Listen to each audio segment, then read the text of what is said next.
જાડેજા શ્રી ભદેશ્વરજી, આજે જે તપાસમાં રિજિટમાં અમે ગયા હતા, ભચાઉ કાંઠા વિસ્તારની અંદર સરસ્વતી અને સોમનાથ કારખાના ધૂમ ચાલી રહ્યા છે. અગાઉ મને એવું જાણવા જડ્યું છે કે કલેક્ટર સાહેબે ખાલી કર્યાનો આપલ છે. હવે કેટલા સમયમાં ખાલી કરે એ જોવાનો રહ્યો. અને જે ઊંઠાનો ચરિયાણ રહ્યો એ પણ એ જગ્યાએ ચરિયાણ ખોદી અને મોટા મોટા પારા બાંધી મૂક્યા છે ભાવેશભાઈએ.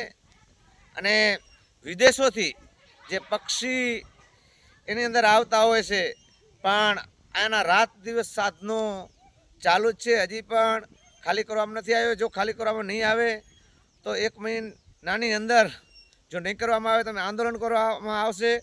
અને મને આરએફઓ સાહેબ અને ડીઓપો સાહેબ ભુજ મને તેડાયો હતો, તો મેં ભચાઉ કાંઠા વિસ્તારના પ્રૂફ પણ મેં આપી દીધા હતા. એક બાજુ નસરીનું આવે છે, એક બાજુ કંડલા પોર્ટના જીનદયાલ પોર્ટની જગ્યા છે, અને ઊંટનું જ ચરિયાણ છે. આ તાત્કાલિક ધોરણે ખાલી કરવામાં આવે, નહીં આવે તો અમે આંદોલન પણ કરશું.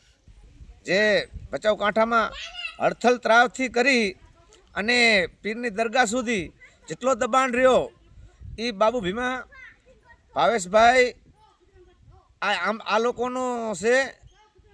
અને હજારો એકર જમીન દબાવીને બેઠા છે. અને એ જે રસ્તા બનાવી રહ્યા એ સરકારી જમીનમાંથી, ભચાઉ કાંઠાની મીઠી જમીનમાંથી લઈને રસ્તા બનાવે છે.